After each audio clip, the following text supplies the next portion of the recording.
अस्सलाम वालेकुम। Lecture 41 start करते हैं जी, कैफ वन का।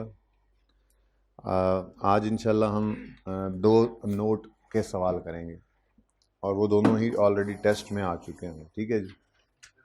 सबसे पहला टेस्ट 4 के अंदर था ऑर्चर्ड लिमिटेड, जिसकी डिस्कशन हमने शुरू कर रखी है, लेकिन चूँकि बोरिंग कॉस्ट चल रहा था तो वो उसकी वजह से टाइम ही नहीं दे पाए इसको, और ये पेंडिंग रहेगी डिस्कशन। हमने वर्किंग भी कर रखी थी। एक इसका नोट बनाएंगे हम अभी इंशाल्लाह। उसके बाद फिर वो जो टेस्ट के अंदर आपको रीसेंट क्वेश्चन आया ये मंडे लिमिटेड वाला जो सवाल आया उसको भी डिस्कस करेंगे इंशाल्लाह। ठीक है। कुछ दो चार बच्चे जिनको मैसेज नहीं गया था गलती से आ गए हैं, तो चलें इनके साथ मैं रिकॉर्डिंग कर रहा हूँ। ये ना भी होते तो ये मैंने रिकॉर्डिंग ऐसे ही करनी थी। आप लोगों की डिस्कशन है टेस्ट की। Following information pertains to property plant equipment of Omega limited a listed company. मैंने फिर इसमें आपको ये बताया था कि ये क्वेश्चन बैंक 4 है, नाम इसका दरअसल ऑर्चर्ड लिमिटेड है। बुक्स का पेज 222 है। तो आप टेस्ट आपको लोगों के पास हार्ड में नहीं भी, ऑनलाइन वालों के पास या आप लोगों के पास फिजिकल वाले जो बच्चे ये घर बैठ के ले रहे हैं लेक्चर, उनके पास नहीं है ये टेस्ट अवेलेबल, तो वो पेज 222 ओपन कर लें। ये क्वेश्चन है, बस नाम बदला हुआ। ओके,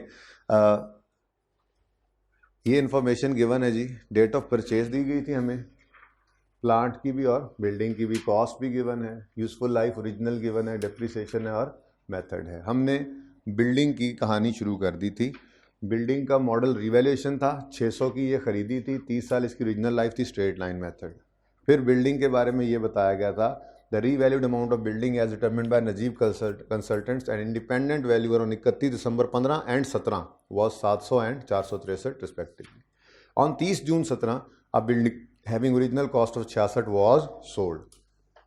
ठीक है। अब यकम जनवरी 15 को हमने ये एसेट खरीदा था, 31 दिसंबर 15 पे एक बार रीवैल्यू हुआ, फिर 16 में कुछ नहीं हुआ, फिर 17 के एंड पे रीवैल्यू हुआ। लेकिन उस 17 वाली रिवैल्यूएशन से पहले 30 जून 17 पे इन बहुत सारी बिल्डिंग्स में से कोई एक दो बिल्डिंग्स बिक भी गई, डिस्पोजल भी आ रहा है।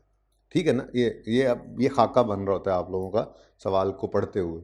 ठीक है ना, कि 15 से एसेट चला है, 15 के एंड पे रीवैल्यू है, फिर 16 में कुछ नहीं हुआ, फिर 17 के दरमियान में डिस्पोजल आया और फिर 17 के एंड पे बाकी एसेट्स बचे पड़े। ठीक है, ये वो खाका बन गया। अगली बात, ये जो बिल्डिंग बिकी है इसकी ओरिजिनल कॉस्ट 66 थी। ओरिजिनल कॉस्ट 600 सारी बिल्डिंग्स की है, इसमें से 66 इस बिकने वाली बिल्डिंग की। थोड़ा भूल गए, मुझे पता है, हफ्ता पहले ये वर्किंग शुरू की थी इसलिए मैं रिवाइज कर रहा हूँ। ठीक है ना, वर्किंग भी दिखाता हूँ, लेकिन आज हम नोट तक जाएंगे इंशाल्लाह। क्वेश्चन ये बहुत इंपॉर्टेंट है। ठीक है।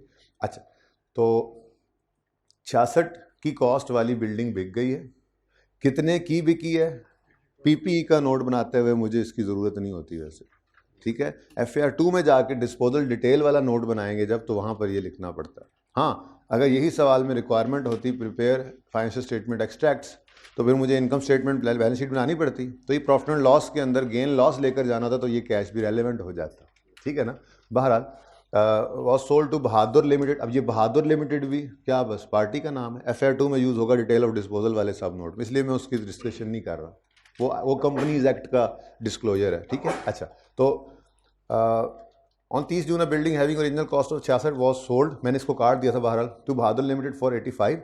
It was last revalued. ये वाला लास्ट रिवैल्यूड होगा या 700 वाला जिसकी बात कर रहा है? हाँ, 463 तो 31 दिसंबर 17 पे है। ये वाली बिल्डिंग 31 दिसंबर 17 पे होनी ही कोई नहीं है, तो इसी की बात कर रहा है। ये जो 700 मिलियन पर रीवैल्यू किया था सारी बिल्डिंग्स को, इनमें से ये 66 ओरिजिनल कॉस्ट वाली बिल्डिंग भी रीवैल्यू हुई थी और रीवैल्यू होकर गई थी 87 पे। It was last revalued. It was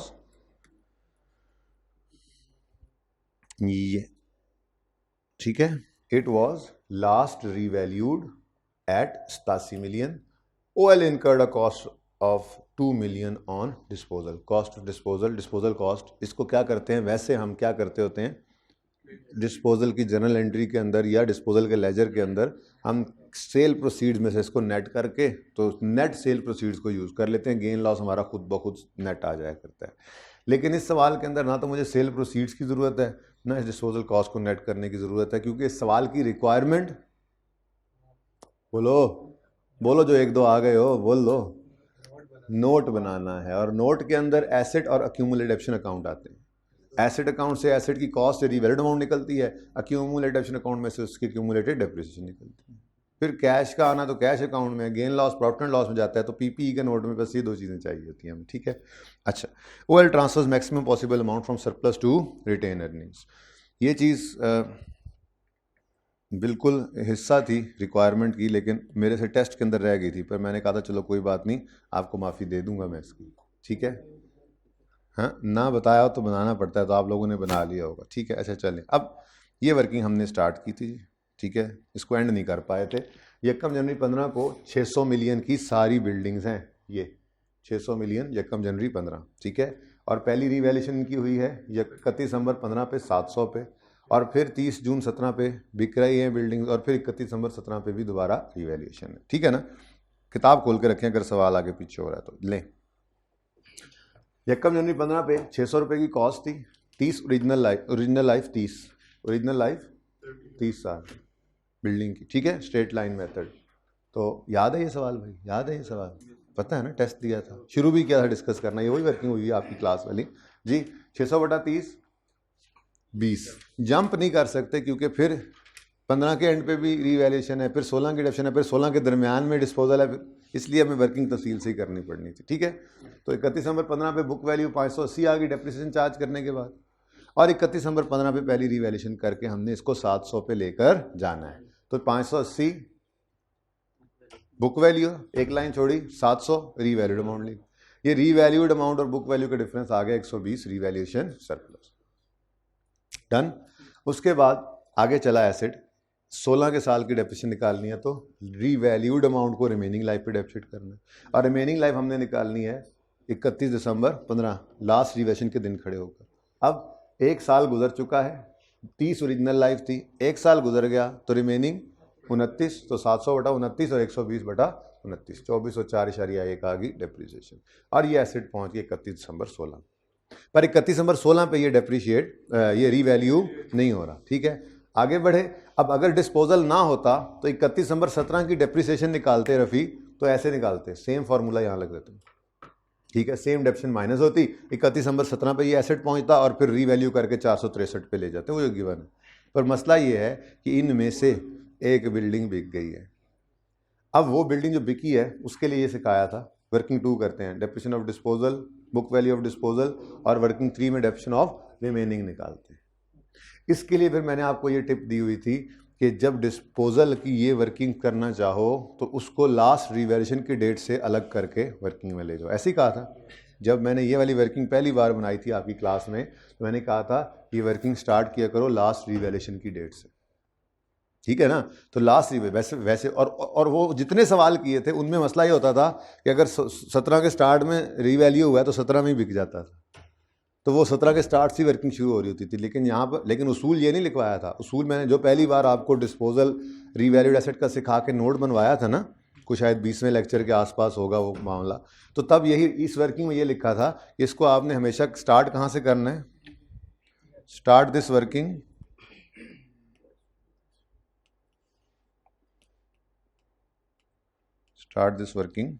from last revaluation date. देखें जी, जो बच्चे घर बैठे हैं परेशान ना हो, ऐसे कुछ भी नहीं करवा सकता मैं जो कॉन्टीन्यूटी में चल रहा हो, लेकिन ये है बहुत इंपॉर्टेंट। ये वो चीज़ है जो मैंने कल एक्स्ट्रा क्लास कंबाइन करके कहा था आपको रखूँगा, उसमें ये करवा दूंगा, जो आ जाए, जो ना आए वो इसको YouTube पे ले ले, ये है वही चीज़, लेकिन है बहुत इंपॉर्टेंट। पर IAS 23 के रनिंग टॉपिक के साथ अभी इसका कोई ताल्लुक वास्ता उस तरह से नहीं है। हाँ, जितना IAS 23 आपने पढ़ा है मंडे लिमिटेड में, उसकी एप्लीकेशन देखनी है हमने बस, ठीक है। लेकिन ये सवाल दोनों बहुत ज़्यादा इंपॉर्टेंट है, बहुत ज़्यादा इंपॉर्टेंट है। अच्छा नहीं जी, तो फिर लास्ट रिवैल्यूएशन की डेट क्या थी, 31 दिसंबर 15। 31 दिसंबर 15 पर बुक वैल्यू कितनी है ये अब पता नहीं है। 31 दिसंबर 15 पर वैसे तो ये रीवैल्यूड अमाउंट 87 उसने दी हुई थी सवाल में, ये इस 700 में 87 डिस्पोजल है, कहाँ लिखा हुआ है 31 दिसंबर 15 पे रीवैल्यू होकर 700 पे गई, और लास्ट रीवैल्यू जो हुई है ये वाली बिल्डिंग उसमें 87 पे है। तो वैसे तो उसूली तौर पे 87 से काम शुरू किया जा सकता था, वर्किंग यहाँ से शुरू कर देते, बिल्कुल ठीक है। लेकिन ये सरप्लस जो है ये फिर मेरे पास अवेलेबल नहीं है। जिसने डायरेक्ट निकाल लिया वो निकाल ले। डायरेक्ट कैसे निकल सकता है? 66 ओरिजिनल कॉस्ट थी, 1 साल की डेप्शन माइनस करनी है, 30 अगर लाइफ है तो 66/30 कितना बनेगा? 66/30 कैलकुलेटर निकाल के रखो, आ गए हो तो 66/30 कितना निकलता है? 2.2। 66 में से 2.2 गया तो बाकी बचा 63.8। 63.8 को कंपेयर करो 87 से, 63.8 माइनस 87 कर दो, 23.2 का रिवैल्यूएशन सरप्लस है। तो ये डायरेक्ट कर सकते थे आप। ठीक, यहाँ पर बुक आपने यहाँ पर रिवैल्यूड अमाउंट लिखना था 87 और साथ ही आपने यहाँ पे छोटी सी वर्किंग शो कर दी थी, जैसे मैंने अभी बोला 66 माइनस 66/30, ठीक है, और उसको कंपेयर कर लेना था आपने 87 से। तो ये डायरेक्ट भी निकल सकता था, लेकिन आपको सिखाने के लिए मैंने ये स्टेप 2 ऊपर वाले किए। तो ये कहने का मकसद ये है कि कोई ज़रूरत नहीं थी इसकी, ठीक है, वरना वही उसूल है, उसूल वही है। लास्ट रिवैल्यूएशन के दिन से इस वर्किंग को शुरू करना था, लेकिन ये सरप्लस निकालने के लिए मैं एक स्टेप ऊपर ले गया था। तो वर्किंग यहीं से दिखाऊंगा, लेकिन फिलहाल सिर्फ ये कैलकुलेशन समझाने के लिए कि 31 दिसंबर 15 पे 63.8 पे एसेट पड़ा था, एक लाइन छोड़ के सरप्लस लिखा, रिवैल्यूड अमाउंट लिखी और ये सरप्लस आ गया। तो जिसने ये डायरेक्ट निकाल लिया अच्छी बात है, वर्किंग यहाँ से शुरू करनी थी, जो उसूल बताया हुआ। समझ आई ये बात भाई? समझ आ रही है? अच्छा, सबको जितने भी हैं, आमिर भाई आपको समझ आ रही है? आज तो आप भी रजिस्टर लेके बैठ गए। ओके, अब 31 दिसंबर 16 पर इसको लेकर आना है, तो सिंपल वही उसूल, जैसे यहाँ पर रिमेनिंग लाइफ निकाली थी ना, सारे एसेट्स को 29 पे डिवाइड किया, यहाँ पे इसको अलग किया हुआ है, तो यहाँ पर उस अलग वाले एसेट को भी 29 पे डिवाइड करना है। अब आप ये कहोगे कि डेप्रिसिएशन इसकी 2 बार रिकॉर्ड हो रही है सर, एक बार इधर रिकॉर्ड हो गई है 24 में और एक बार इधर इसकी अलग से भी हो रही है 3। तो ऐसी कोई बात नहीं है, ये सिर्फ वर्किंग कर रहे हैं। हम इस एसेट को यहाँ तक लेके आएंगे, यहाँ तक लेके आना है, इन चीज़ों में लेके आना है। तो ये एसेट को अलग से हमने बस कैलकुलेट करना शुरू कर दिया है। इसका ये मतलब नहीं है कि 24 की डेप्रिसिएशन भी हमने रिकॉर्ड की है इस साल में 16 में, और ये 3 की अलग दोबारा कर रहे हैं, नहीं।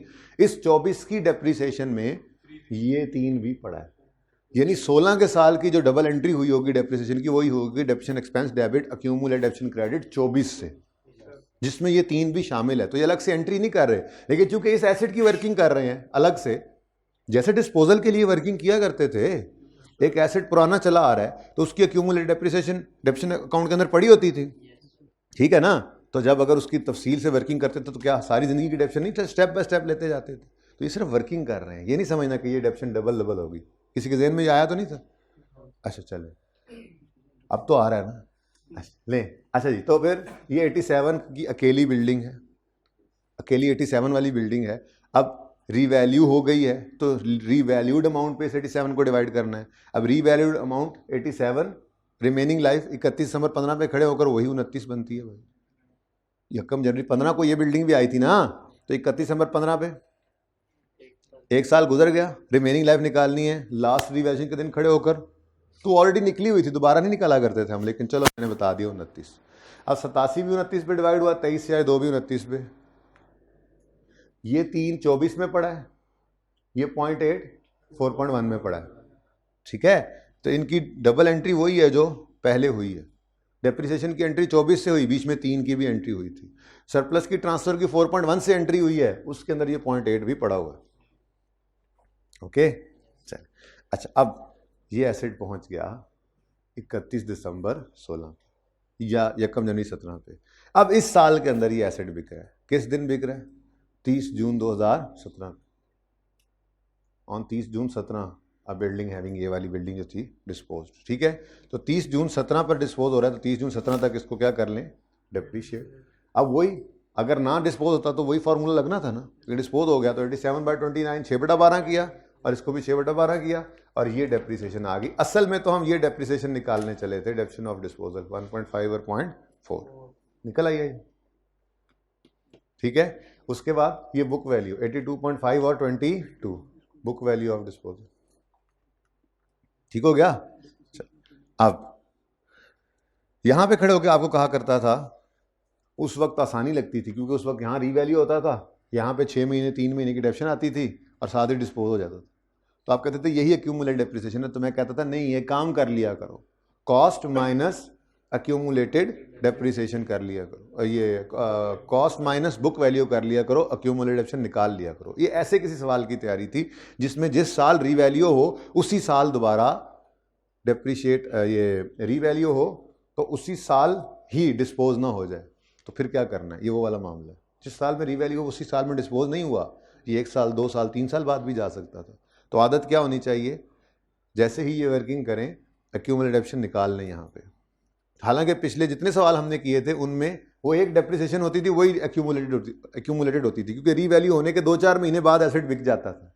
लेकिन यहाँ पे ऐसा नहीं हुआ, यहाँ पे रीवैल्यू होने के 1.5 साल बाद बिका, तो फिर डेप्रिसिएशन ये भी एक्यूमुलेट हो चुकी है, ये भी। तो तरीका अपना रखा तो इसमें भी कामयाब रहे। तो तरीका क्या था, एंड पे एक्यूमुलेटेड डेप्रिसिएशन जैसे निकाला करते थे इसकी भी निकाल लो। 87 तक तो सारी ट्रांसफर हो गई होगी ना, बोलो। तो 87 से लेके 82 तक कितनी डेप्रिसिएशन पड़ी है, इन दोनों का डिफरेंस 4.5। अब इससे फायदा ये हुआ हमें रीवैल्यूड अमाउंट भी अवेलेबल है, हमें एक्यूमुलेटेड डेप्रिसिएशन भी अवेलेबल है डिस्पोजल की। तो नोट बनाते हुए बस यही 2 फिगर्स हमें चाहिए होती हैं। एसेट अकाउंट में से 87 निकल जाता है और एक्यूमुलेटेड डेप्रिसिएशन अकाउंट में से 4.5। बाकी कैश फिर गेन लॉस वो तो हमने नोट में लिखना नहीं, तो ये भी हमने कर लिया। ठीक है, ये तो हो गई बात डिस्पोजल की। ठीक है, इसकी फिगर्स भी यहाँ पे पहुँच गई। अब क्या रह गया, रिमेनिंग बिल्डिंग्स की डेप्रिसिएशन। बोलो, कोई मुश्किल नहीं है। ओमेगा केमिकल नाम का एक सवाल हमने किया था, आपको याद होगा, उसके अंदर भी इसी तरह से हुआ था। हालांकि शुरू में सीखा कैसे था, यूँ सवाल आते थे 10 बिल्डिंग्स 500 रुपये की हमने एक जगह खरीदी, सेम विसिनिटी, तो हम कहते थे अगर 510 की हैं तो एक 50 की है। फिर वो रीवैल्यू होकर 800 की थी तो हम कहते थे अगर 810 की रीवैल्यूड अमाउंट है तो एक की 80 है। तो फिर यहाँ पे हम वो वर्किंग करते थे 800/10 इंटू जितनी होती थी, ठीक है ना, इधर 800/10 जितनी रह गई होती थी। लेकिन फिर हमने ओमेगा वाला सवाल होमवर्क में लिया था, उसके अंदर उसने इसी तरह से डिटेल अलग से बताई हुई थी डिस्पोज होने वाली बिल्डिंग। उसने नहीं बताया ये कितनी बिल्डिंग्स हैं, 1 हैं 2 हैं 10 हैं, ये उसने बता दिया है आ बिल्डिंग बिकी है, और जो आ बिल्डिंग बिकी है उसकी ओरिजिनल कॉस्ट भी बता दी है, उसकी रीवैल्यूड अमाउंट भी अलग से बता दी। ठीक है ना। अब हमने डेप्रिशिएट करना है किसको, अभी तक वही 700 चल रहा है, FAR 1 है। अच्छा, ये 700 3115 पे जो रीवैल्यू करके रखा था, इसी ने 16 में डेप्रिशिएट होना था, इसी ने ही 17 में होना था। और बोलो, लेकिन 17 में ये 700 पूरा डेप्रिशिएट नहीं हुआ सारा साल, क्योंकि 700 में से 87 अलग करके सिर्फ 6 महीने डेप्रिशिएट हुआ। अब रिमेनिंग कौन सी बिल्डिंग्स हैं, जो 700 की रीवैल्यूड अमाउंट सारी बिल्डिंग्स की थी, उसमें से 87 माइनस करने के बाद जो बिल्डिंग्स बचेंगी वो रिमेनिंग है, वो सारा साल रहनी है। ठीक है, तो हमने फिर क्या करना है जी, हमने 700 में से माइनस करना है 87, ये revalued amount of all buildings और ये रीवैल्यूड अमाउंट ऑफ डिस्पोजल। क्या बचा 613। ये 613 क्या है, रिमेनिंग बिल्डिंग्स की रीवैल्यूड अमाउंट।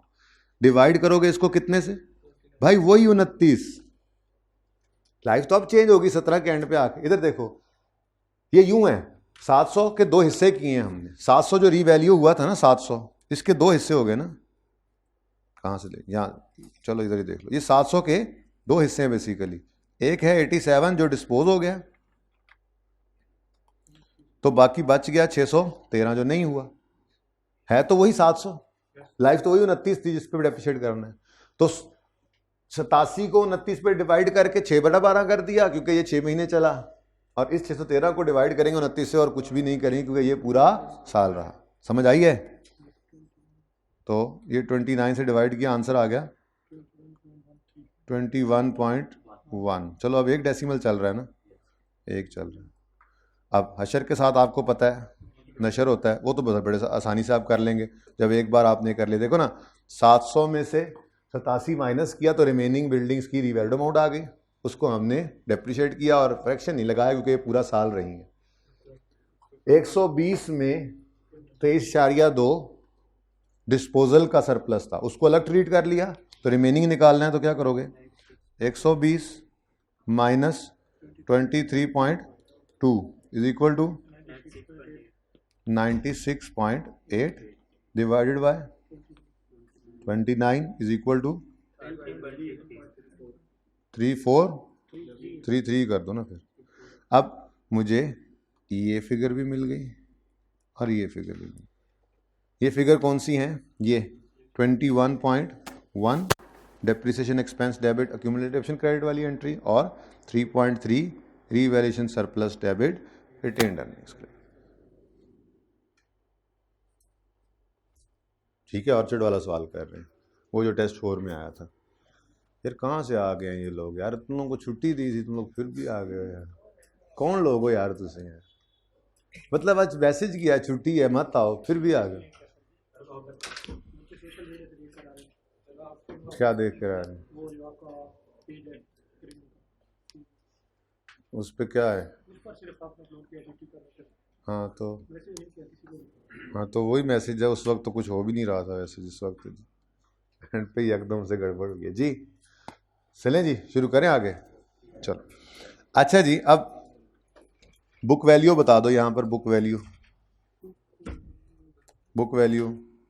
676 माइनस दिस कर लो कैलकुलेटर।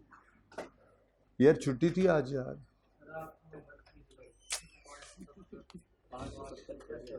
जी 500 और 89 पॉइंट। चलो भाई, जो नहीं आए आपके आने की बरकत से उनको ये फ़ायदा हो जाएगा कि कैमरे को तो सब समझ आ जाती है ना। कैमरा तो सब समझता है, उसको जो पढ़ा दोगे वो कहेगा यस ओके। कैमरे को क्या पता? कैमरे को देख के मुझे कैसे पता लगता कि जी समझ आ रही है नहीं? तो चलो, जो 5 7 10 आ गए हैं कुछ 400-500 में से, तो उनकी बरकत से बाकियों को समझ आ जाएगी। क्योंकि आप लोगों को क्वेश्चंस होंगे, आपकी शक्लें हैं, कॉन्सेप्ट समझ आ जाएगा, तो उनके लिए भी फ़ायदा हो जाएगा। 90.2 आ रहा है। ये आ रहा है। अब सही है जी, ओके। चलें आगे जी। अब 31 नंबर 17 पे क्या हुआ? एसेट रीवैल्यू हुआ है दोबारा। ये रीवैल्यू होके 463। आपने ये टेस्ट दिया था? टेस्ट 4 दिया था? अच्छा, किस किस ने ये बैठे हुए चंद बच्चों में से ये टेस्ट दिया हुआ? अच्छा, बस बाकी हाँ टेस्ट दिया था बस याशियाँ। ठीक है जी, ओके जी। 463 पे ले जाओ उठा के, एक लाइन खाली छोड़ी हमने और 463 पे ले गए। और हमें क्या आ गया जी? रीवैल्यूएशन लॉस कितना? 100.69 और ये चला गया। अब आगे जा रहा था ये लॉस, तो इसके रास्ते में सरप्लस आ खड़ा हुआ। इसने कहा मेरी लाश पे गुजर जाओगे तुम? उसने कहा ठीक है गुजर जाते हैं। आया लॉस, जा रहा था प्रॉफिट एंड लॉस में, रास्ते में कौन आ गया? Revaluation surplus. उसने कहा मेरी लाश पे से गुजर के जाओगे? उसने कहा ठीक है, वो गुजर गया। बाकी फिर भी बचा खुचा प्रॉफिट एंड लॉस में पहुंच ही गया। तो हिम्मत करने वालों को मंजिल मिल ही जाती है। अच्छा,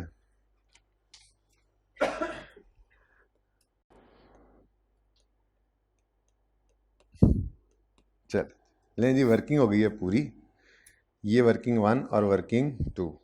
ठीक है, इसमें कोई क्वेश्चन है तो अभी पूछ लें, क्योंकि फिर अब मैं नोट की तरफ जा रहा हूं। This important thing should be here. It may fall.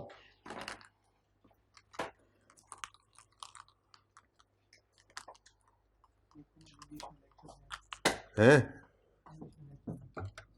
English में लेक्चर दूं? क्यों? कोई एक वजह बताओ। तुम्हें मजा आता है इंग्लिश में लेक्चर लेकर?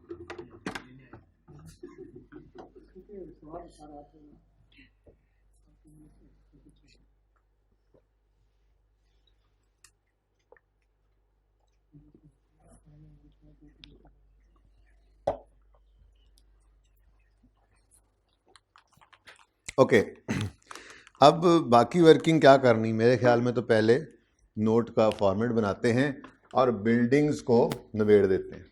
ठीक है, सवाल का नाम टेस्ट वाला ही बोल दो फिर। या क्वेश्चन बैंक वाला बोल दें, बता दिया मैंने, पेज 222 वाला ऑर्चर्ड लिमिटेड यही है हमारा ओमेगा लिमिटेड, ठीक है ना।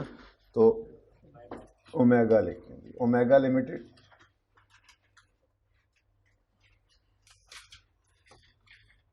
इसको आप ऑर्चर्ड लिमिटेड वाला सवाल है आपके लिए, पेज 222। पुरानी बुक तो वैसे ही अपनी लेके ही नहीं आनी चाहिए क्लास। नोट्स टू द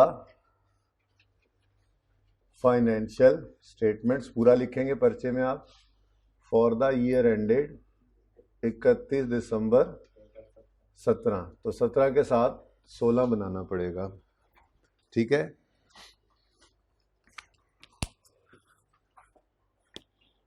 ये देखें, prepare note along with comparative, ठीक है, लेकिन total column is not required. यहाँ पे लिखा हुआ total column is required. Let me सी,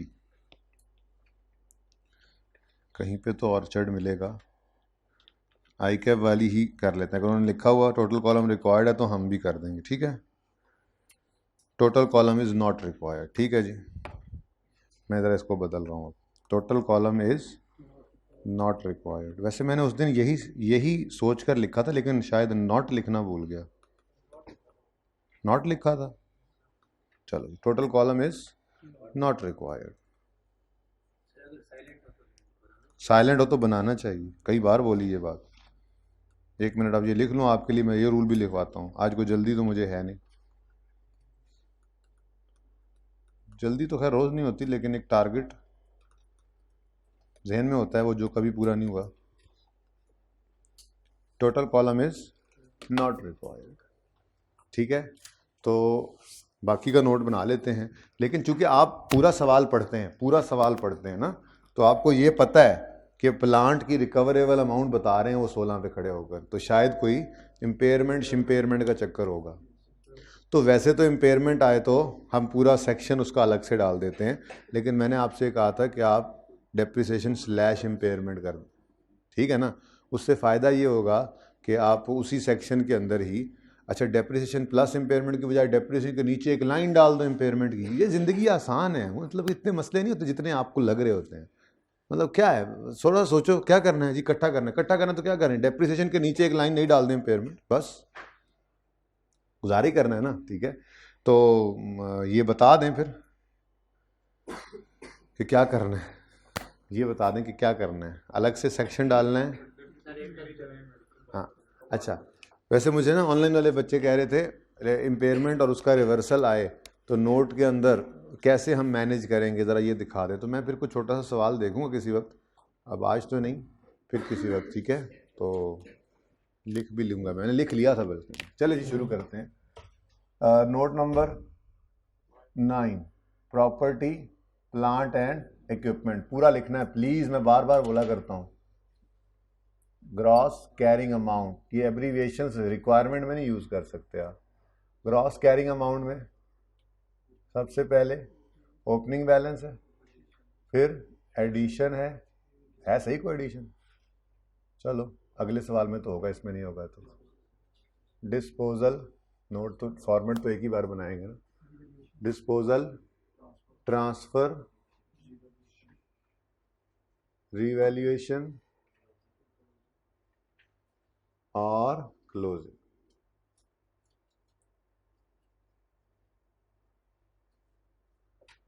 उसके बाद एक्यूमुलेटेड डेप्रिसिएशन,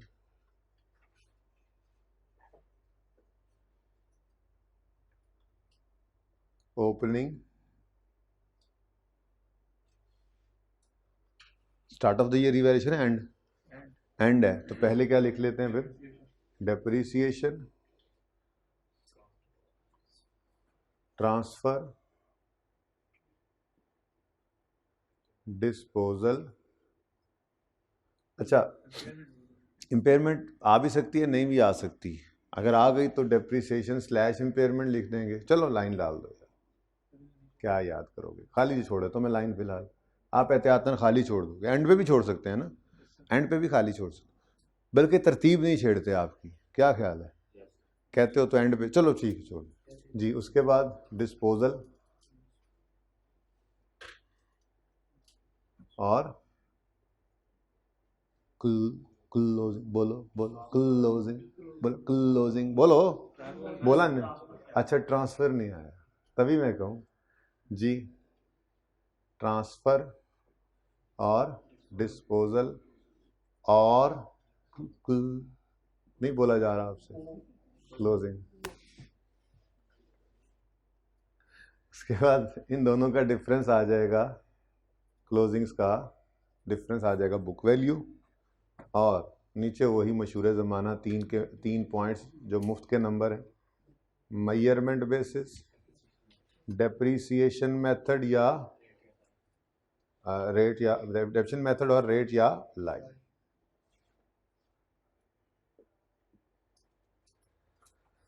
बस नोट में यही मुश्किल काम होता है, ये तो हो गया,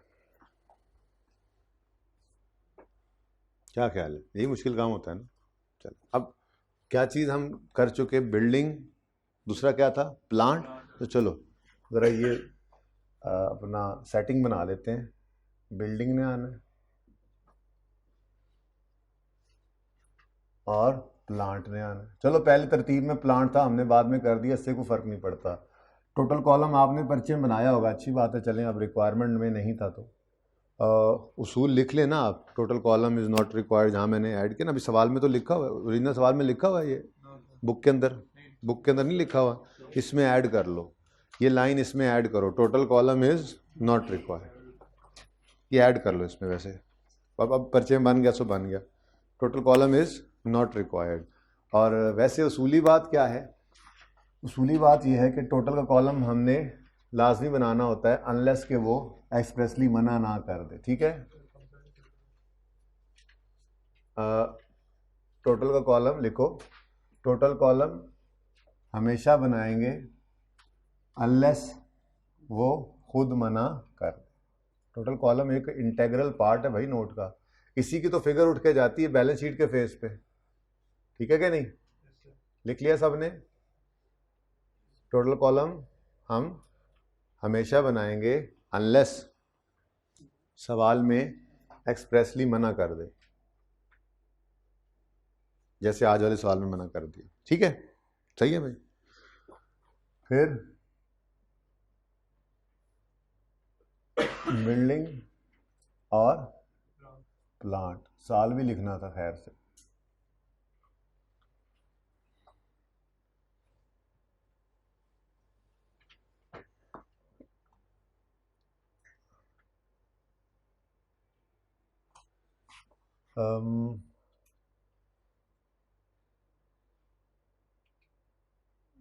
फॉर द ईयर एंडेड 31 दिसंबर 2017, ऊपर लिखना चाहिए था लेकिन चले, for the year ended 31 December 16। अब जिस चीज़ की जगह नहीं बची मेरे पास, पता है आपको वो क्या है, पता है आपको क्या है, रुपीज़ इन मिलियन, तो वो आप लिख लीजिएगा, ठीक है, रुपीज़ इन मिलियन, ये इधर लिखा हुआ वैसे मैंने, ये rupees in million, rupees in, आपको नज़र नहीं आ रहा, ठीक है ना, ओके, रुपीज़ इन मिलियन लिख लें। करें जी शुरू काम।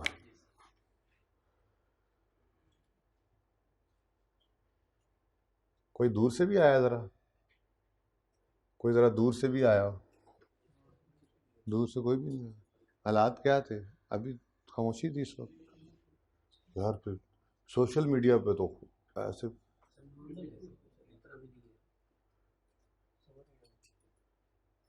नहीं, पता नहीं, अब मैं तो बड़ा परेशान था कल यार, तभी तो आप लोगों को नहीं बुलाया, वरना बुला लेते, मतलब नॉर्मल वाली क्लास। अच्छा जी, शुरू करें जी काम।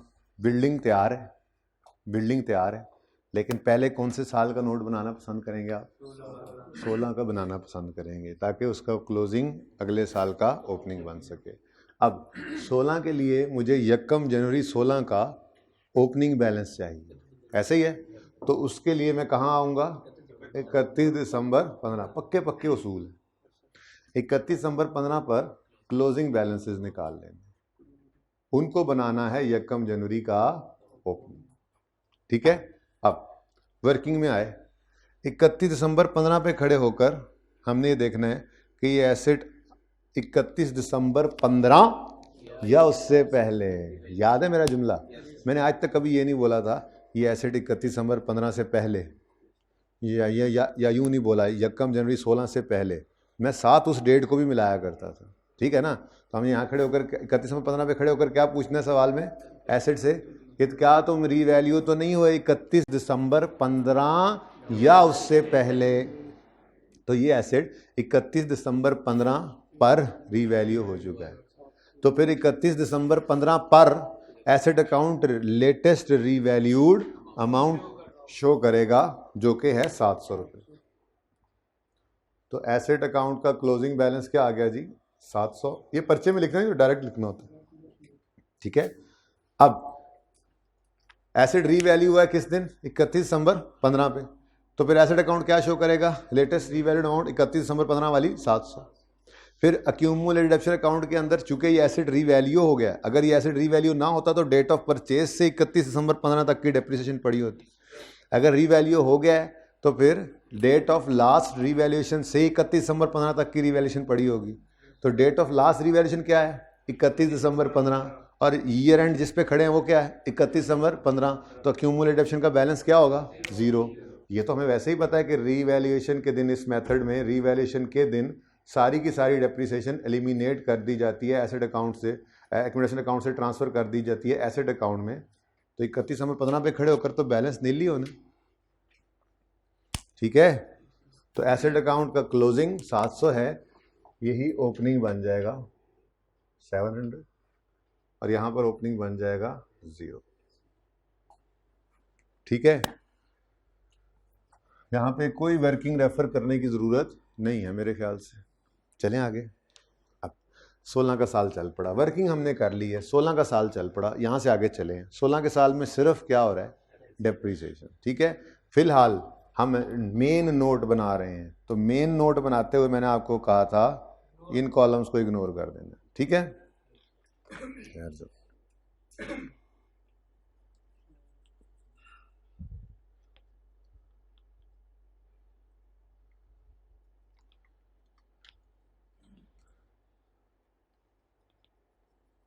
एंड तक मेन नोट बनाते हुए बिल्कुल हमने देखा ही नहीं इसको, ठीक है?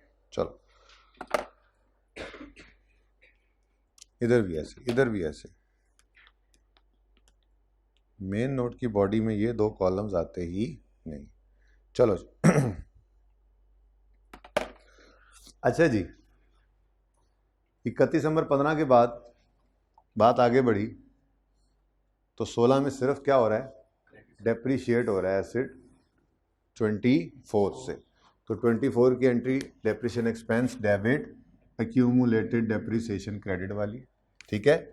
इसको आप वर्किंग वन का रेफरेंस दे दें। ये 24 निकाला कहाँ है? एग्जामिनर को बता दें, ठीक है? उसके बाद 16 में और कुछ नहीं हुआ, बोलो। 16 खत्म हो गया ना, तो कोई एडिशन, कोई डिस्पोजल, कोई रिवैल्यूएशन नहीं, और क्लोजिंग भी 700 ही है। पर्चे में कुछ नहीं किया करना, मैं तो वैसे क्रॉस लगा देता होता हूँ आपके लिए कि आपको ये बता सकूँ कि देखो कुछ भी नहीं हुआ, तो 700 पे ही पड़ा, ठीक है? तो फिर कुछ ट्रांसफ़र वगैरह भी नहीं हुआ, डिस्पोजल भी कोई नहीं है, तो क्लोजिंग 24 आ गया। अब ये क्लोजिंग 24 आ गया, अब 700 में से इस 24 को माइनस करो, 6 7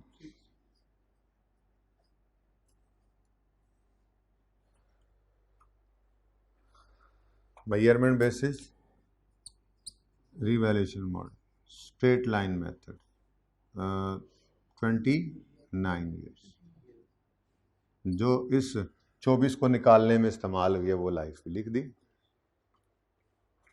ठीक है? तो वर्किंग हो जाए तो नोट फिर कोई नहीं देर लगाता, ये क्लोजिंग्स बना लो अपनी 700 और ये 24। हाँ बोलो। सर अभी मतलब कि पहले 5 साल रिवैल्यूएशन नहीं हुई, उसके बाद रिवैल्यूएशन हुई है और 2 साल की रिवैल्यूएशन है, तो जब हम ये ईयर मतलब रेट ऑफ लाइफ लिखते हैं तो मतलब पहले साल में क्या लिखना है, दूसरे साल में कहाँ से मतलब वैल्यू कैलकुलेट करनी है? देखो वो ना अपनी पॉलिसी बताता है नॉर्मली, ये चेंज इन पॉलिसी है, लेकिन ये बहरहाल IS8 में डील नहीं होता। नॉर्मली ऐसा होता है, वो कहता है कि बिल्डिंग के लिए अकाउंटिंग पॉलिसी है रीवैल्यूएशन मॉडल। तो रीवैल्यूएशन मॉडल जब आपने सेलेक्ट कर लिया है, तो मिसाल के तौर पे 2010 में रीवैल्यू हुआ था, फिर 11, 12, 13 में नहीं हुआ, तब भी रीवैल्यूएशन मॉडल ही लिखोगे। 14 में हो गया तब भी रीवैल्यूएशन, क्योंकि वो मॉडल रीवैल्यूड अमाउंट ही डेप्सिट होती आ रही होगी। रीवैल्यूएशन मॉडल ही है, अगर आप उस पर चल रहे हैं। वो 2010 में आपने रीवैल्यू किया था, 2020 तक दोबारा रीवैल्यू नहीं हुआ, दरम्याने 10 के 10 साल यहाँ पे रीवैल्यूएशन मॉडल ही लिखोगे। हाँ, लेकिन ये है कि आपने ओरिजिनली कॉस्ट मॉडल पे रखा हुआ था, आपने कहा था हमने कॉस्ट मॉडल पे ही रखना है।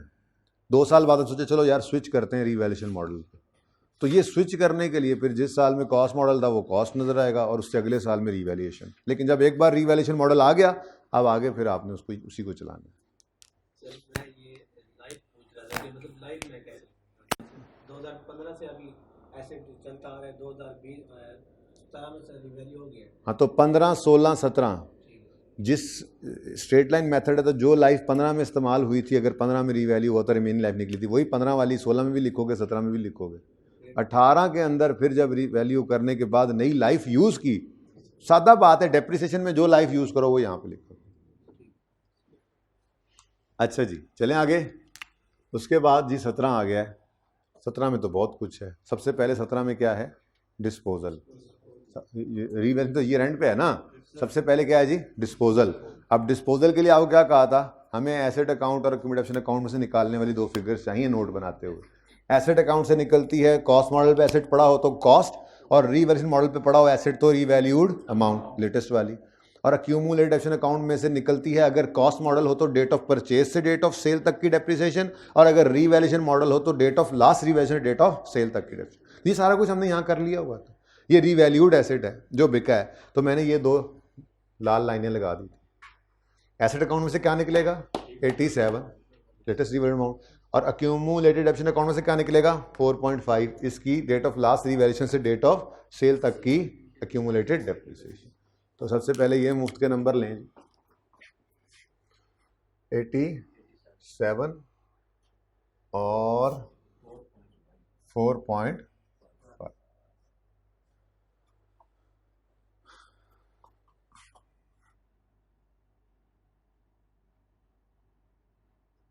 ठीक है, नेक्स्ट। उसके बाद जी हो गया डिस्पोजल, कैश आया, प्रॉफिट एंड लॉस में क्या गया, हमें उससे फिलहाल कोई लेना देना नहीं। नेक्स्ट, ये बिक गया एसेट, उसकी डेप्रिसिएशन अभी चार्ज कर लेते हैं। डेप्रिसिएशन 1.5 इसकी आ गई हुई है, अगर आप गौर करें तो यहाँ पर अभी इकट्ठे ही लिख लेंगे ना।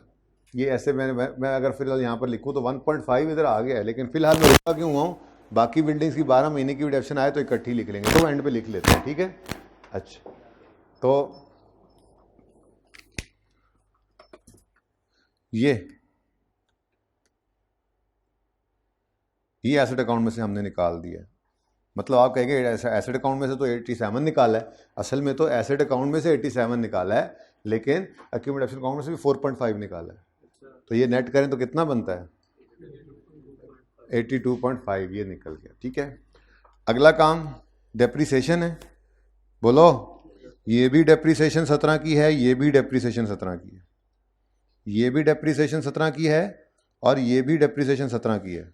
ऐसा ही है। ये डेप्रिसिएशन है जाने वाली बिल्डिंग की 6 महीने की 1.5 जो है, और 21.2 जो है ये डेप्रिसिएशन है जो बिल्डिंग्स रिमेनिंग है उनकी पूरे 12 महीने की, ठीक है। तो ये दोनों डेप्रिसिएशंस ऐड करनी है आपने। तो 21.1 प्लस 1.5 22.6। अच्छा, अब अगर इसको आपने वर्किंग 1 कहा है तो वर्किंग 1 में छोटा सा जाके आप यहाँ पर कहीं लिख भी सकते हैं। वैसे तो ये यहाँ से भी पता लग जाएगा, लेकिन अगर आप बताना चाहें, वर्किंग 1.1 कर देता हूँ मैं ऐसे, इसमें 1.5 प्लस 21.1 जो किया हमने, ये क्या है? Depreciation expense for the year निकाला है, ठीक है। तो यहाँ मैं 1.1 भी लिख सकता हूँ, ठीक है ना, अगर बताना चाहो तो। वैसे काम चल भी जाता है, वहाँ पे नज़र आ ही रहा था। Okay done. लो जी, डेप्रिसिएशन भी हो गई, डिस्पोजल भी हो गया। अब ईयर एंड पे क्या हो रहा है? एसेट रीवैल्यू हो रहा है। ईयर एंड पे क्या हो रहा है जी? एसेट रीवैल्यू हो रहा है। तो रीवैल्यूएशन के दिन पहला काम ट्रांसफर करना है हमने। अब कितना ट्रांसफर करना है? क्वेश्चन ये है, कितना ट्रांसफर करना है? अब ये समझने के लिए थोड़ा सा ज़रा ध्यान से इधर देखिए, यही एक पॉइंट था इसमें। मुझे ये बताओ 24 के अंदर किस किस की डेप्रिसिएशन पड़ी है? जो बिल्डिंग्स रिमेनिंग रह गई उनकी भी, और जो बिक गई उनकी भी। क्या ख्याल है? ये 24 है। इसके अंदर रिमेनिंग बिल्डिंग्स की कितनी डेप्रिसिएशन पड़ी है? ना, रिमेनिंग बिल्डिंग्स की 21 और जाने वाली की 3। ये 16 वाली डेप्रिसिएशन। ये 16 का क्लोजिंग ही 17 को ओपनिंग बना हुआ है ना। मैं कह रहा हूँ 24 के अंदर सारी बिल्डिंग्स की डेप्रिसिएशन पड़ी हुई है। डिस्पोजल की कितनी है उसमें? 3, और जो रह गई हैं उनकी कितनी है? 21। तो मैं यहाँ पे तोड़ के इसको लिख सकता हूँ कि 21 तो है रिमेनिंग बिल्डिंग्स की डेप्रिसिएशन इस 24 में, प्लस 3 जो है वो डिस्पोज होने वालों की है। ठीक है, फॉर द ईयर डेप्रिसिएशन अभी निकाल के आए हैं। इसको छोड़ें, अब यहाँ से मैं उड़ा ही देता हूँ, यहाँ से उड़ा देता हूँ। फिर वहाँ पे जब कर रहा हूँ वर्किंग तो यहाँ पे फिर क्यों मैंने दोबारा कहूँ, ऐसे छोड़ो, इसको उड़ा देता हूँ मैं जी। अभी अभी जो हमने डेप्शन लिखी है ये 22.6, ये कैसे निकली है बताओ? बोलो। 21.1 प्लस 1.5 प्लस 1.5। अब मुझे एक बात बताओ, अगर मैं ये आपसे पूछूं कि वैसे तो हमें निकाल भी ली थी फिगर, लेकिन यहाँ वैसे ज़रा समझा रहा था, मैं आपसे अगर पूछूं कि यहाँ तक जो डेप्रिसिएशन है उसमें डिस्पोज होने वाले एसेट की कितनी डेप्रिसिएशन है? 4.5। इस 4.5 को हमने क्या किया है? ये हमने निकाल दिया। सही है। अगर ये टोटल है, ये टोटल था ना, ये टोटल में से अगर 4.5 हमने निकाल दिया है तो रिमेनिंग क्या है? बोलो बोलो बोलो बोलो बोलो। 42 पॉइंट, जल्दी कर लें। ये सारी डेप्रिसिएशन है, ओपनिंग में भी डिस्पोजल की पड़ी है, फॉर द ईयर में भी डिस्पोजल की पड़ी है। इनकी टोटल डेप्रिसिएशन जो है ये सारी बिल्डिंग्स की डेप्रिसिएशन है। बोलो, इसमें से 4.5 अगर निकाल दें तो बाकी कितना बचता है? ये 42.1 रीवैल्यूएशन के दिन डेप्रिसिएशन का एक्यूमुलेशन का बैलेंस। ठीक है, इसको क्या कर देंगे हम? ट्रांसफर। इसको क्या कर देंगे? ये बाकी जो बच गया यूं समझ लें, ठीक है ना, ये 42.1 यही बाकी बचा है ना, तो इसको क्या कर दो अब? ट्रांसफर 42.1। बोलो एंट्री, बोलो आएगा तो एक्यूमुलेशन डेबिट, एसेट क्रेडिट। ठीक हो गया। और उसके बाद जी लॉस आ गया 107.9, बस इसी कॉलम को ही हमने देखना था, तो 107.9 माइनस हो गया। बताइए जी क्लोजिंग क्या आ रहा है? ये सही होता ही ना अगर ये बैलेंस डिफरेंट हो जाता तो। 463 लेटेस्ट रीवैल्यूड अमाउंट ही आ रही है। ठीक है, तो क्लोजिंग इधर भी बता दो, क्लोजिंग क्या बनता है जी? क्लोजिंग 0, और ये हमारा 463 ही वर्किंग में भी नज़र आ रहा था ना। 463 minus 0 is equal to 463। Revaluation model है, स्ट्रेट लाइन मेथड है, और इस साल जो डेप्रिसिएशन निकाली है आपने 21.1 है या 1.5 है, ये कितनी लाइफ यूज़ करके निकाली है? देख लो यहाँ पे 29। चलो ये अगली वाली की बात करें तो ये 29 और ये 29। ठीक है, तो ये 29। ओके,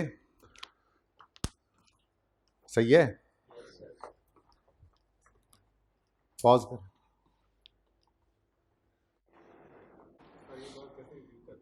जी भाई, ये बात भाई कह रहे हैं, रिपीट कर लें। ओपनिंग सारे एसेट्स की डेप्शन 24 है, जिसमें बिकने वालों की 3 है।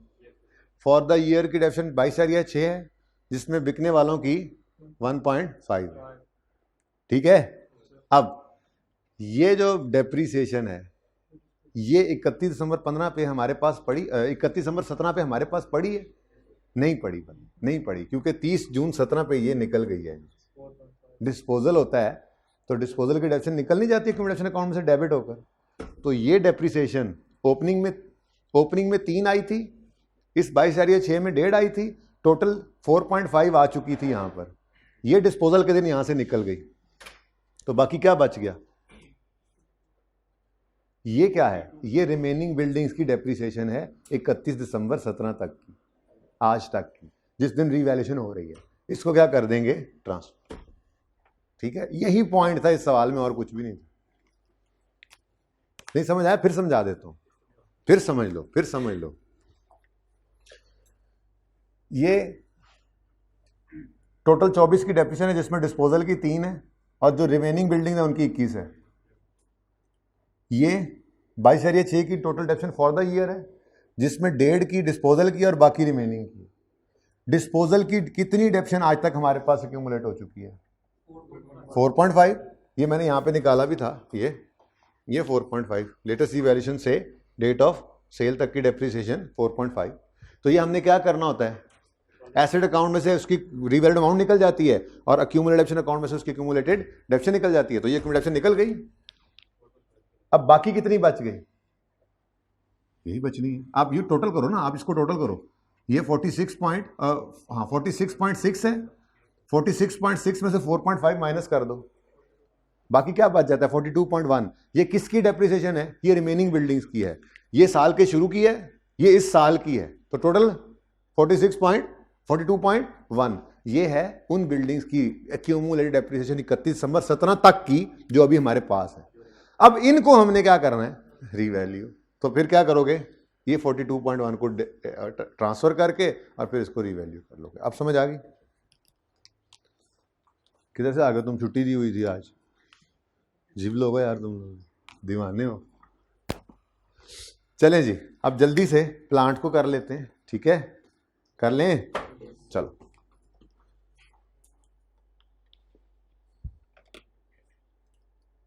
लो जी, प्लांट भी 1 जनवरी 15 को खरीदा है। 475 का 25 साल लाइफ है, स्ट्रेट लाइन मेथड है, कॉस्ट मॉडल है, और 31 दिसंबर 16 पर उसकी रिकवरेबल अमाउंट है कुछ असेस हो रही, और ड्यूरिंग 17 उसका मेथड ऑफ डेप्रिसिएशन चेंज हो रहा है। तो ये 2 चीज़ें थी इस सवाल के अंदर प्लांट में। ठीक है, तो आई वुड सजेस्ट कि प्लांट की भी आप वर्किंग ऐसे ही बना लें। सारे काम आपको पता है, मैंने आपको इसमें कवर करने सिखाए हुए हैं। ठीक है ना? तो वर्किंग 1, वर्किंग 2 हो गई, वर्किंग 3 कर लेते हैं यहाँ पे प्लांट के लिए। वर्किंग 3 हो गई है? कौन सी? ओ यस,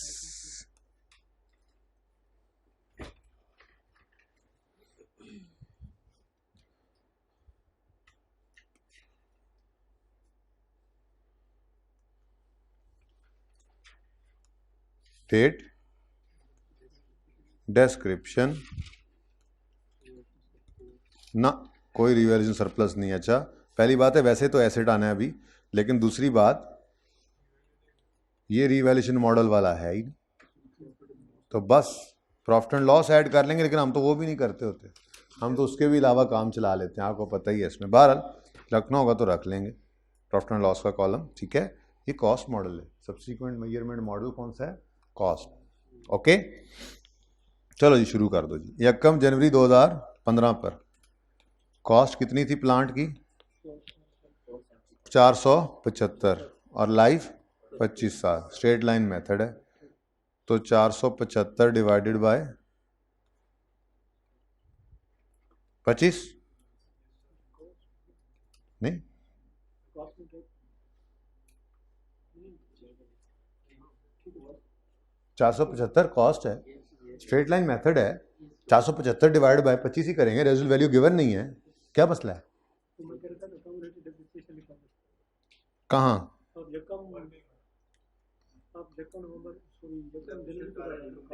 अच्छा अच्छा अच्छा, हाँ ये मेरी गलती है, मैंने माना 475, मैं बुक वैल्यू लिखने लगा था। चलो स्टेप बाय स्टेप चलते हैं। वैसे हम चल सकते थे, हम 31 दिसंबर 16 तक डायरेक्ट आ सकते थे, बहरहाल चले कॉस्ट तो लिख लिया ना। अब 31 दिसंबर 15 की बजाय 31 दिसंबर 16 पे डायरेक्ट आ जाए कि ना आए? जर्नल एंट्री तो मांगी नहीं हर साल की, और नोट भी कौन कौन से साल का है? 16 और 17 का। तो 31 दिसंबर 16 तक आ जाएंगे तो कोई इतना मसला नहीं होने लगा मेरे ख्याल से। ठीक है, तो 31 दिसंबर 16 पर मैं ज़रा जंप करके आ गया, नहीं दिल कर रहा तो ना करो, कोई मसला नहीं जी। और 475 डिवाइड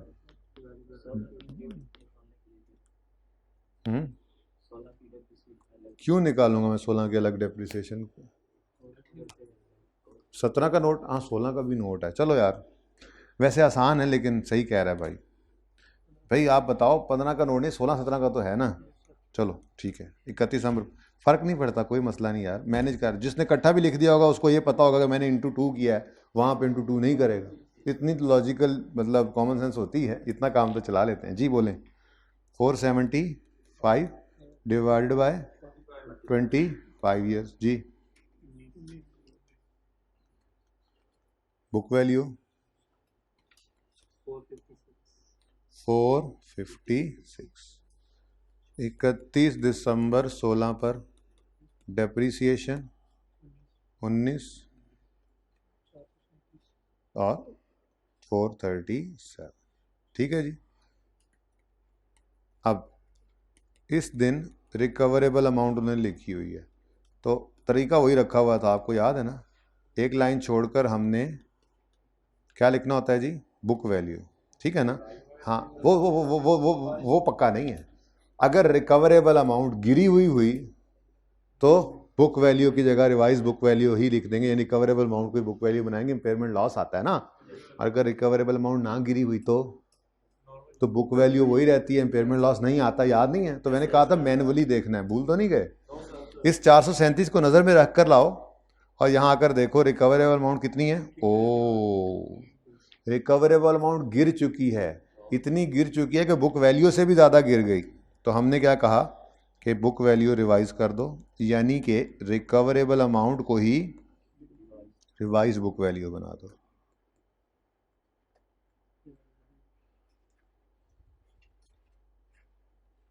ठीक है जी। बोलें कितना?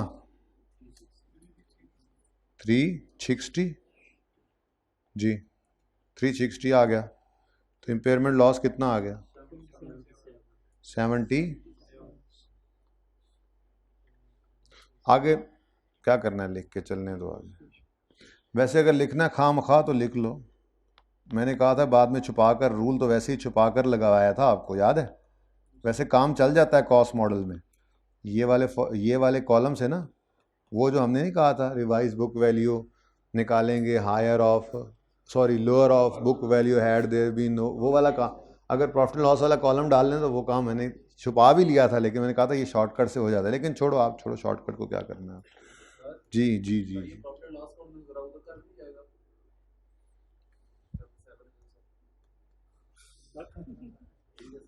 मैं चाहूँगा कि यहाँ पर आपको ये मसला ना हो। मैं चाहूँगा कि आप ये ना सोचो कि यहाँ रीवन सरप्लस आना है, क्योंकि ये कॉस्ट मॉडल पे पड़ा है प्लांट, इसमें रीवन सरप्लस आ ही नहीं सकता, आ ही नहीं सकता। ओके, मैंने यूँ करके देखा, आगे से यूँ करके देखा। अच्छा जी, उसके बाद भाई क्या हुआ, ये तो 16 में मामला हो गया। अब वो कहते हैं ड्यूरिंग 17 मेथड चेंज हुआ है। तो ड्यूरिंग 17 का मतलब यकम जनवरी 17 से ही लेकर आएंगे, ठीक है। शुक्र है ड्यूरिंग जी।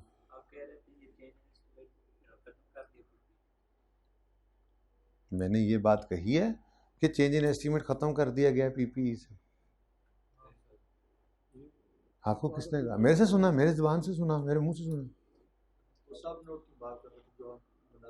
वो सब नोट मैंने बनवाया नहीं है अभी।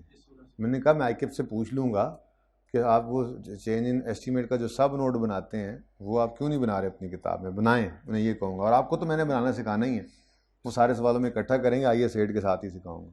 चेंज इन एस्टीमेट कैसे ख़त्म कर दिया आप। अच्छा जी, during 17 OL has decided to change the depreciation. कितनी देर हो गई अभी लेक्चर को? हाँ अभी चल रहे तो ठीक है, 15 मिनट में होपफुली ये खत्म होता है तो फिर ठीक है जी। OL has change the decided to change the depreciation method from for plant from straight line to reducing balance. The new depreciation rate would be 10%। ठीक है, अब 17 के दौरान ये चेंज इन एस्टीमेट आया है तो हम 17 के शुरू में ले आएंगे इसको। और अच्छी बात है, उसने कहा है कि स्ट्रेट लाइन से रिड्यूसिंग बैलेंस पे आ जाओ और न्यू डेप्रिसिएशन रेट उसने दे दिया। आप बैठ के निकालने ना लग जाना आप, हो सकता है सही ना हो सकता हो, मैं ये नहीं कह रहा कि सही होगा, सवाल में गिवन है, ठीक है ना। वरना तो आप निकाल सकते हैं ना इस दिन खड़े होकर रिमेनिंग लाइफ आप कॉस्ट माइनस रेजिडुअल वैल्यू करके, ठीक है। लेकिन मैं ये कहूँगा कि आप चेक ना कीजिए, ठीक है ना। सवाल जब रेट दे दे तो चुप करके वो यूज़ कर लो। पता नहीं क्या कुछ बदला, लाइफ बदल ली उसने, क्या वेरिएबल बदल लिए उसने रेट दे दिया तो दे दिया, बस सुकून मारो, ठीक है। अब ये क्या है जी, ये 31 दिसंबर, अब 17 के ऊपर हमने डेप्रिसिएशन करनी थी, लेकिन चूंकि एस्टीमेट चेंज है उसको हम लेकर आए हैं 1 जनवरी 17 पे, तो एस्टीमेट चेंज के दिन बुक वैल्यू कितनी है, वही हमारी रिकवरेबल अमाउंट ही बुक वैल्यू है, ठीक है। तो इसकी डेप्रिसिएशन करनी है तो डिवाइड करोगे इसको रिमेनिंग लाइफ से और वो निकालोगे 31 दिसंबर 16 पर ही खड़े होकर, जिस दिन एस्टीमेट चेंज हुआ है हैं।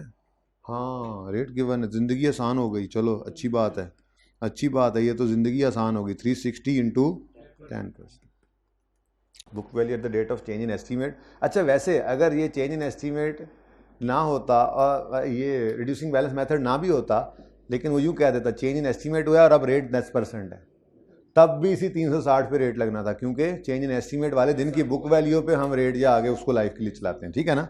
बहरहाल ऐसा कुछ नहीं है, तो ये मैं मिटा रहा हूँ, ज़रूरत नहीं थी इसकी मुझे, ठीक है ना। ओके, रिवर्सल हो तो फिर देख लेंगे, वरना ऐसे क्यों टाइम ज़ाया करें। जी बोले।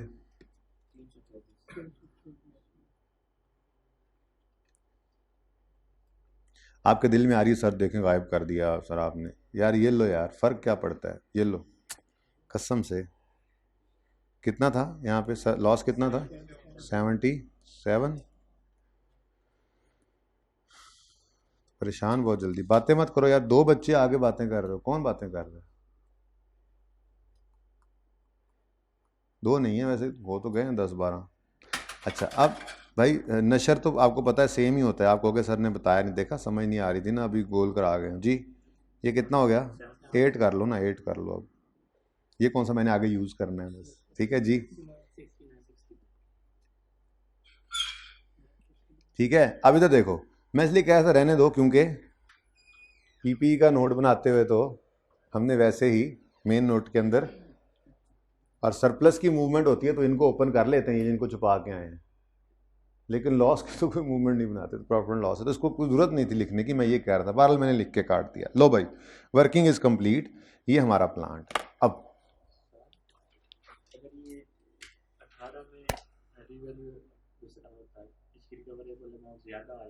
तो आती तो फिर देखते ना, फिर जाहिर है रिवर्सल होता है, उसका उसूल पढ़ाया हुआ है अलग से, ईद से पहले करा के भेजा था, लेक्चर लिया था ईद से पहले वाला। अच्छा तुम बाद वाले हो, ठीक है। हाँ वो तो यूट्यूब पे भी पढ़ा होगा, लेक्चर गालिबन 27 था, 27 था जहाँ तक मुझे याद हुआ, हैवी लेक्चर था। बच्चे घर चले गए थे, हमने भी पीछे मंड के पढ़ा था जी, ताकि अगली बार अगली ईद को जब छुट्टी दी जाए तभी जाएं, इसलिए जी। तो वो सुन लेना भाई, ये सारी बातें डिस्कस हुई हैं उसमें। अच्छा जी, अब ये तो था, जैसे ये था बिल्डिंग के लिए, ऐसे ही प्लांट के लिए भी हम यही उसूल रखते हैं। स्टार्टिंग पॉइंट है हमारा 1 जनवरी 16 नोट का, लेकिन हम ले जाएंगे अपने आप को 31 दिसंबर 15 पे, और उस दिन खड़े होकर एसिड से पूछेंगे भाई एसिड तुम कभी रीवैल्यू हुए हो, वो कहेगा भाईजान मेरा मॉडल ही कॉस्ट है। हम कहेंगे अच्छा इसका मतलब एसिड अकाउंट में कॉस्ट पड़ी होगी 475, तो 31 दिसंबर 17 का क्लोजिंग 475 है, तो 1 जनवरी 16 का ओपनिंग भी 475। जी वो तो मैं देख लेता हूँ, यहाँ तक को मसला। ये 19 क्या बोल रहे हो 19, अच्छा वो अगली बात कर रहे हो। नेक्स्ट अब 31 दिसंबर 16 पे खड़े हैं, ये एसेट कभी रीवैल्यू नहीं हुआ तो एक्यूमुलेटेड ऑप्शन अकाउंट के अंदर पड़ी होगी इसकी डेट ऑफ परचेज से 31 दिसंबर 15 तक की डेप्रिसिएशन। तो डेट ऑफ परचेज से 31 दिसंबर 15 तक की डेप्रिसिएशन कितनी है? सिर्फ 19। ये 31 दिसंबर पर क्लोजिंग बैलेंस है, यकम जनवरी 16 का यही ओपनिंग बन जाएगा। अब इसको आप रेफर कर दो वर्किंग नंबर 3 से, 4 है वर्किंग 4।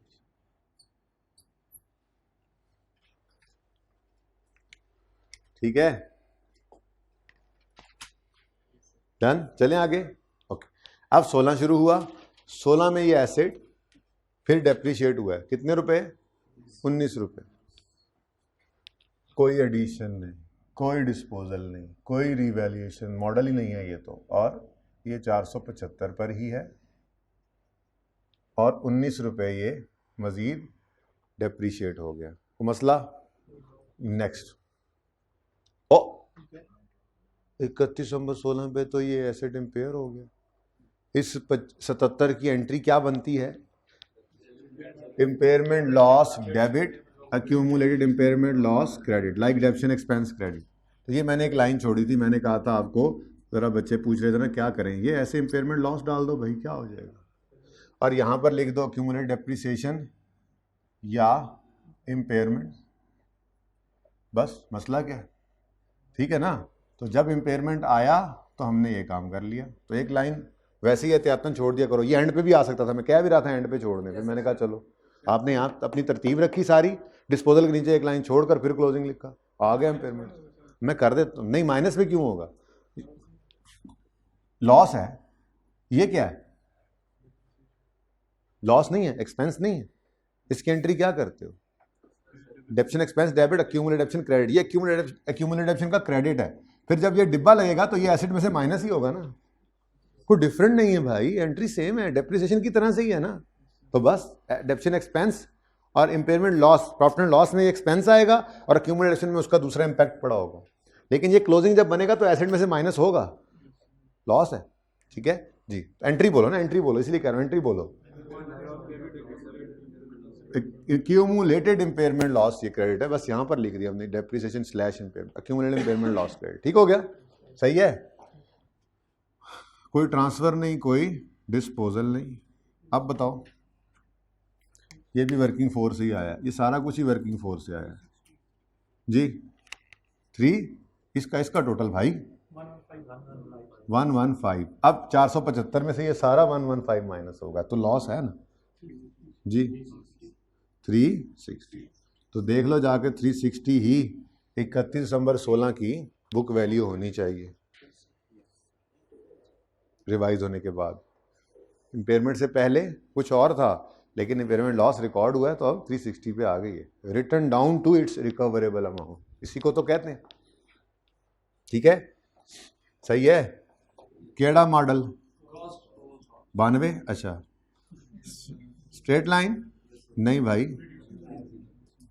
अच्छा रिड्यूसिंग बैलेंस यूज हुआ है, स्ट्रेट लाइन हुआ है, हाँ वो सॉरी 17 में, तो यहाँ पे स्ट्रेट लाइन। भाई ये देख लो, जिस साल में डेप्रिसिएशन यहाँ पे स्ट्रेट लाइन, तो स्ट्रेट लाइन यहाँ पे लाइफ थी 25, तो जो है वो लिख दो बस।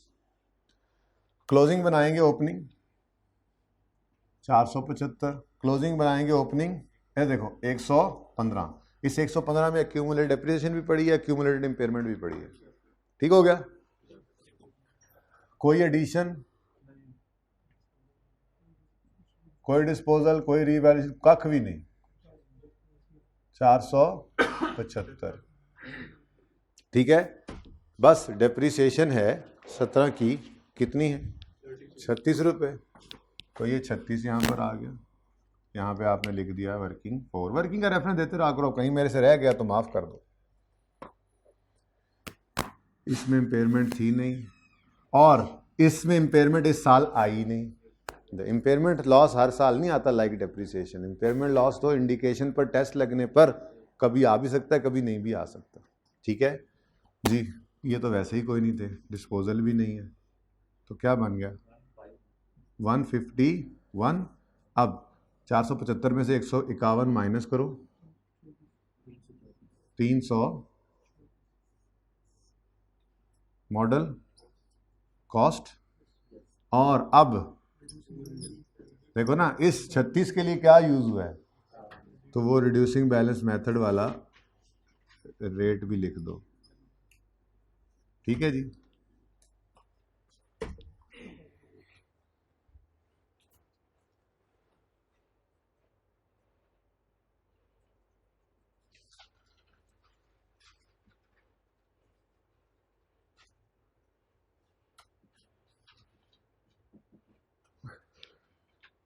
Last revaluation was performed by, ये सब नोट नहीं है, ये नोट ही होता है। सब नोट सिर्फ इसलिए कहा था कि मेन नोट से इनको अलग कर सको। बच्चे पूछते हैं सब नोट बनाने जरूरी होते हैं? भाई ये नोट है, मैंने डिस्क्लोजर्स पढ़ाए थे आपको, तो रिवैल्यूएशन के ये डिस्क्लोजर से याद करें।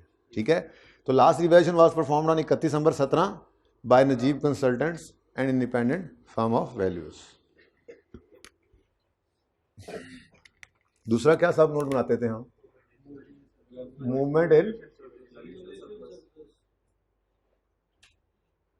मूवमेंट इन रिवैल्यूएशन सरप्लस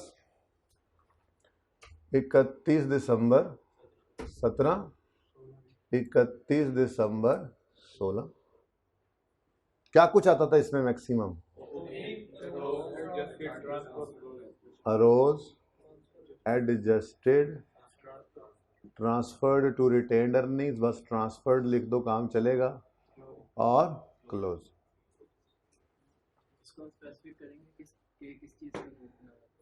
बस सरप्लस किसका है? जिसका रिवैल्यूएशन मॉडल है वो बिल्डिंग ही है, चल जाएगा काम।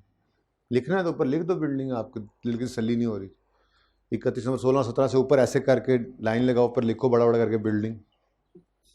हाँ कोई मसला नहीं उसमें, सही है। अच्छा जी, अब अगेन मैंने कहा था इस सब नोट के लिए भी आपने 1 जनवरी 16 पे ओपनिंग नहीं निकालना, खुद को लाकर खड़ा करना है 31 दिसंबर 15 पे। और 31 दिसंबर 15 पे आके अब आपने तो ये इस तरह से ब्लैक नहीं ना किया होता, अब आपने इसको ओपन करना है और 31 दिसंबर 15 पे खड़े होकर देखना है कि क्या कोई रिवैल्यूएशन सरप्लस आ रहा है। आ रहा है। 31 दिसंबर 15 पर क्लोजिंग रिवैल्यूएशन सरप्लस कितना है? उसी दिन तो आया था 120, तो 1 जनवरी 16 को ओपनिंग सरप्लस भी फिर क्या बन गया? 120। डन।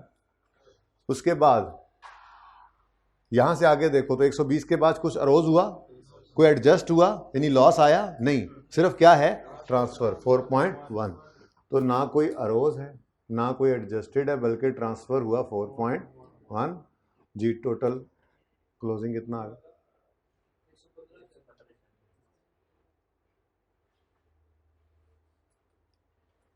ठीक है, सही है। ये 115.9 ओपनिंग बन जाएगा।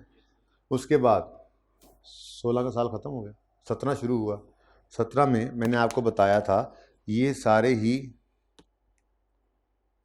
क्या है? ट्रांसफर है। याद है इन तीनों की एंट्री ये होती थी। ये 6 महीने की डेप्शन चार्ज करते थे तो इसकी एंट्री होती थी revenue surplus debit retained earnings credit. ये डिस्पोजल होता था तो हम कहते थे ये 22 पड़ा है, इसको निकाल के फेंक दो, revenue surplus debit retained earnings credit. और ये 3.3 की भी एंट्री होती थी रिवेंस सरप्लस। तो ये सारों की एंट्री एक ही है, revenue surplus debit retained earnings credit. Total कितना बनता है?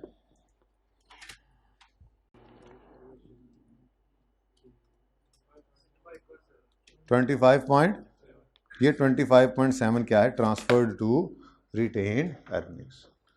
तो 115.9 अरोज तो कोई नहीं हुआ, एडजस्ट भी हाँ इस साल में एंड पे रिवैल्यूएशन भी है, रुक जाओ, हो सकता है एडजस्ट हो गया हो। फिलहाल ट्रांसफर निकाला है मैंने, कितना? 0.7। ठीक है जी, अभी क्लोजिंग नहीं निकालना, सवाल अभी पूरा नहीं ना हुआ। अब ये तो ट्रांसफर हो गया रिटेन्ड अर्निंग्स में, और फिर क्या हुआ? और फिर ये हुआ कि ईयर एंड पर, अभी देखो ये कॉलम चला आ रहा है, ये 92 पड़ा था और ईयर एंड पे रिवैल्यूएशन लॉस आ गया और वो 90.2 को खा गया। वो जो 90.2 ने कहा था मेरी लाश से गुजर के जाओगे, और फिर वो गुजर गया। ठीक है, तो 90.2 क्या हो गया? एडजस्टेड। जिसको लॉस खा जाए उसको हम कहते हैं एडजस्टेड। 90.2 क्या बच गया? जीरो ही होगा, चेक कर लो, जीरो ही होगा। 0.0 कह रहा है भाई। मजाक करते हो। 9.3 had there be no revaluation, ये कॉस्ट मॉडल वाला।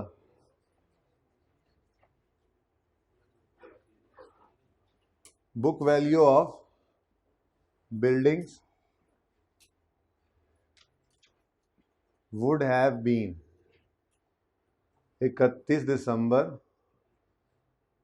17, 31 दिसंबर 16।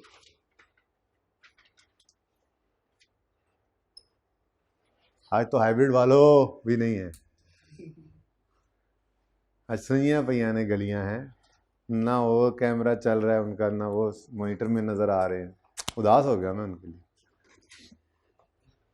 तो हाइब्रिड वालों घर बैठ के जो लेक्चर ले लो, cost less accumulated depreciation book value, ऐसा ही है। अब वर्किंग नंबर 4 तक पहुंचे हुए हैं हम, बोलो। तो ये छोटी सी वर्किंग 5 ओपन कर लेता हूं मैं, जिसमें ये हम छोटी छोटी वर्किंग्स कर लेते हैं जी। 31 दिसंबर 16 पे खड़े होकर सारी बिल्डिंग्स मौजूद है ना, ठीक है। कॉस्ट मॉडल है तो सिंपल कॉस्ट तो आ जाएगी 4, आर यू श्योर? ये बिल्डिंग्स हैं, बिल्डिंग्स, ठीक है। हाँ 600, तो 600 कॉस्ट है, ये तो लिख देंगे डायरेक्टली 600, ठीक है। इनकी एक्यूमुलेटेड डेप्रीसिएशन, तो वर्किंग 5 के अंदर मैंने एक्यूमुलेटेड डेप्रीसिएशन निकालनी है।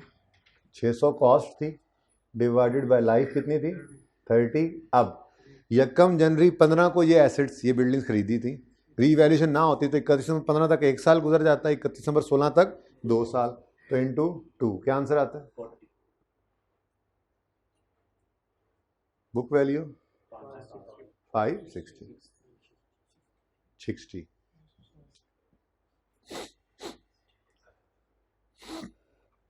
उसके बाद जी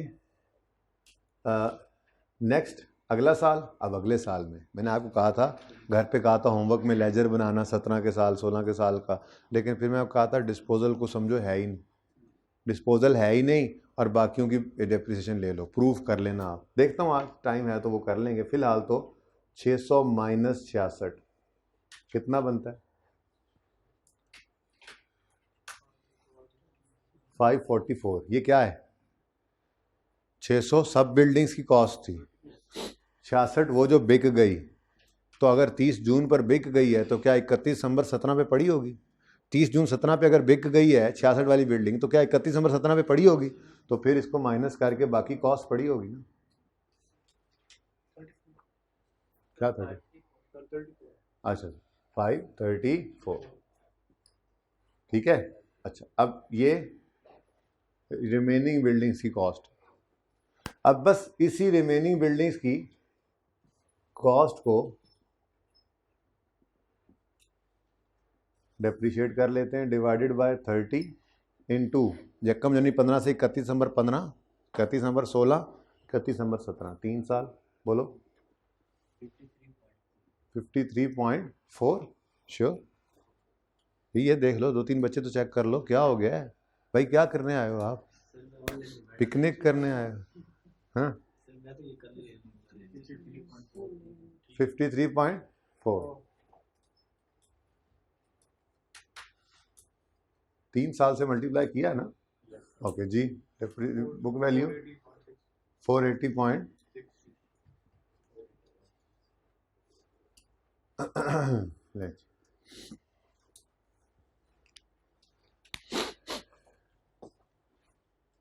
भाई ये ना 23 पे करा दो।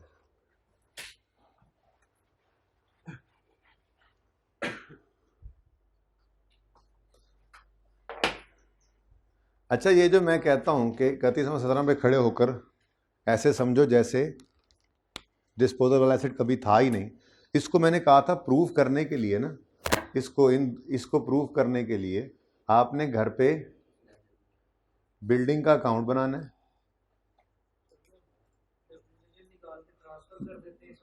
भाई मुझे नहीं पता, ये कहा था ना उस वक्त कर लेते तो आज ये सवाल ना करते। ये मैं इसलिए बना रहा हूँ कि ये दोबारा करो, ठीक है, यहाँ पर 1 साल पूरा होगा, दूसरा साल पूरा होगा, तीसरा साल पूरा होगा, तो क्लोजिंग आ जाएगा 534 इंशाल्लाह। ऐसे ही पहले साल की क्यूमुलेशन होगी, दूसरे की होगी, तीसरे की होगी, तो ये इस तरह से बनाकर आप देखोगे ना, यहाँ पे कहानी शुरू होगी 1 जनवरी 15 एसिड डेबिट कैश क्रेडिट से, ठीक है ना। तो ये 3 साल का लेजर और ये 3 साल का लेजर बनाना 480 प्रूव हो जाएगा। मैं नहीं बताऊंगा, मैं तो शॉर्टकट बता दिया, मैंने शॉर्टकट ये बताया है, अगर डिस्पोजल हो गया है तो 31 दिसंबर 17 पे वो नहीं पढ़ाना, तो समझो वो कभी था ही नहीं, तो कॉस्ट में लो सिर्फ रिमेनिंग की कॉस्ट और उनकी डेप्रिसिएशन। अब ये बात प्रूव हो जाए, इसके लिए सिर्फ एक बार ये लेजर्स बनाने हैं, मैंने पहले भी अर्ज किया था। कर लोगे तो ज़िंदगी के लिए ये असूल दिमाग में बैठ जाएगा, नहीं करोगे तो बस हर बार ऐसे ही सोचते रहोगे। या फिर बना लो ये लेजर बना लिया, नहीं इसकी तस्वीर नहीं बनानी, ये सिर्फ करके आना, फिर देखेंगे प्रूव हुआ या नहीं। हर दफ़ा पर्चे में प्रूव करते रहोगे फिर तस्वीर बना ली तो। मैं चाहता हूँ पेपर में ये ना करो, लेकिन एक बार घर पे बैठे हुए कर लो। अच्छा, एक छोटी सी बात और, वैसे ये यहाँ पे वर्किंग 5 और वर्किंग 5 का रेफरेंस दे दो, आगे फिगर्स मिल जाएंगी। वो ये है कि मैंने अभी तक पेंडिंग किया हुआ है चेंज इन एस्टीमेट का नोट। उसकी वजह ये है कि ये IS 8 में है, IS 8 में, तो जब वहाँ पे पढ़ाऊँगा तो वहाँ पे नोट बनाना सिखा दूँगा। अभी तक कौन कौन से सवाल के अंदर ये आ चुका है, एक कार्ली वाले सवाल में आया था चेंज इन एस्टीमेट, एक सुकी लिमिटेड वाले सवाल में आया चेंज इन एस्टीमेट, पियानो वाले में है चेंज इन एस्टीमेट, उसमें नोट नहीं बनाना था ना, ठीक है, और एक हमारे इस सवाल में। तो ये नोट करते रहो, कोई एक बच्चा जिम्मेदारी ले ले जो ये लिखेगा कहाँ कहाँ चेंज इन एस्टीमेट। हमने जितने सवाल किए हैं उनमें से किस किस में चेंज इन एस्टीमेट आ रहा है, कौन करेगा। हेलो भाईजान, कैमरे वाले भाई, आपके ज़िम्मे लगा रहा हूँ और साथ आपके ज़िम्मे लगा रहा हूँ, 2 बंदों के। क्या जितने सवालों में चेंज इन एस्टीमेट आया है नोट के सवालों में, उनको एक जगह लिख के रख लेना, ताकि जब IS 8 में चेंज इन एस्टीमेट का नोट बनवाऊँ तो उन सब सवालों में आकर हम जो है वो बना लें नोट, ठीक है। अच्छा जी,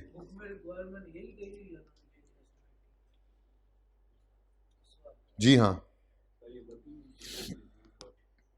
जी, वर्किंग की तस्वीर ले लें जी। कौन सी वाली की, इकट्ठी आ जाएगी, ठहर जाओ फिर, ये कांटे वाटे हटा दो।